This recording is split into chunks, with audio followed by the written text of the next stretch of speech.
अंधकार एक सच है और प्रकाश एक मिथ्य। Every man is a moon and every moon has a dark side.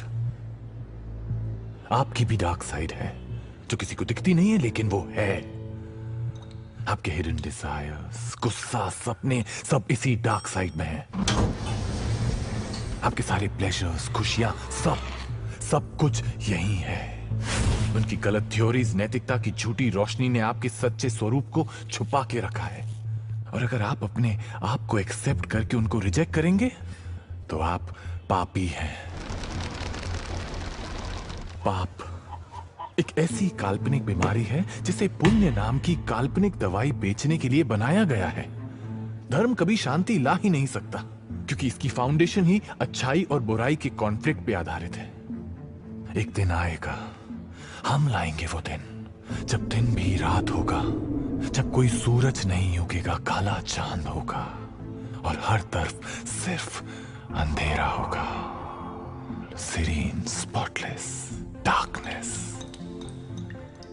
उस दिन हम सब अपनी वास्तविकता को, अपने अंधकार को स्वीकार कर लेंगे।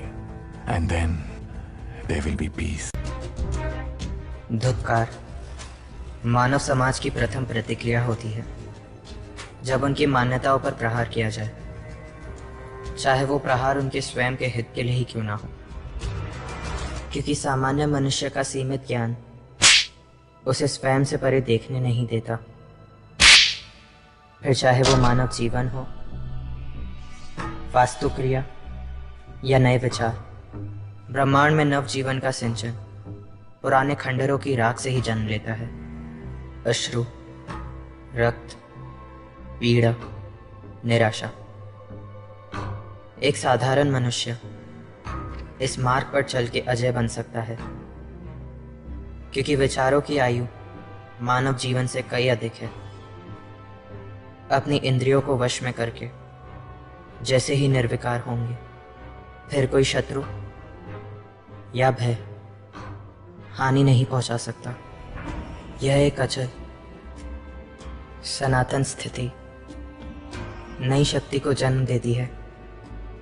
मानव स्वभाव के परिवर्तन से परे सर्वव्यापी अनंत अंधकार परम सत्य है, क्योंकि लगाव ही पीड़ा है, करुणा ही क्रूरता और अंत ही प्रारंभ। इस ब्रह्मांड में सब कुछ जुड़ा हुआ है।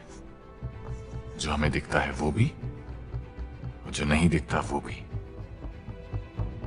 कर्मा के कनेक्शन से आप पूरे कॉस्मोस के साथ जुड़े हुए हैं। आपके अच्छे, बुरे, सही, गलत कर्मों की एनर्जी एक वाइब्रेशन को जन्म देती है, और वो वाइब्रेशन के सब एटम्स पूरे कॉस्मोस के वाइब्रेशन के साथ मिलते हैं।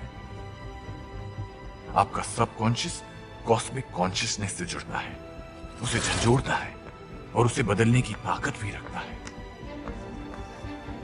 कर्मों के जाल से कोई नहीं बच सकता, क्योंकि ये क्रूर यथार्थ एक नंगा सत्य है। आप चाहें या ना चाहें, पर सब कुछ जुड़ा हुआ है। कर्मा के कनेक्शन से आप पूरे कॉस्मोस से जुड़े हुए हैं, चाहे आप उसे देखें या ना देखें। ग्रीक फिलोसोफर डायोग्रिस को रिलीजन के अगेंस्ट बोलने के लिए जहर दे दिया गया। अनल हक, मैं खुदा हूं, बोलने वाले मंसूर अल हलज को सूली पे चढ़ा दिया गया, और नॉन एग्जिस्टेंस ऑफ गॉड लिखने वाले कैज़िमीर लिंजिंस्की के बीच चौराहे में जीप खींच के उसका सर काट दिया गया। दुनिया भर के रिलीजन्स और धर्म लोगों के गले काट के, उनकी जबान खींच के, युद्ध जीत के और क्रूरता से ही कायम किए गए।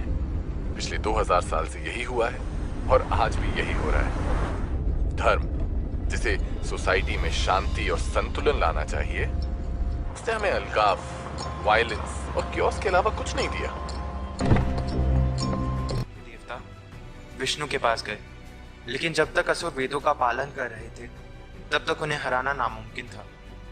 विष्णु ने छल करके उनसे पाप करवाए और शिव ने एक ही तीर से तीनों नगरों का विनाश किया। मृत्यु के समय असुरों की पीड़ा देखकर शिव को भी अपनी गलती का एहसास हुआ था। उनकी आंख से निकले आंसू ने बीज का आकार लिया, जिसे रुद्राक्ष के नाम से जाना गया। आपके अनुसार ये कहानी किसकी है? न्याय की, शौर्य की, पश्चाताप की, या फिर छल की? तो हम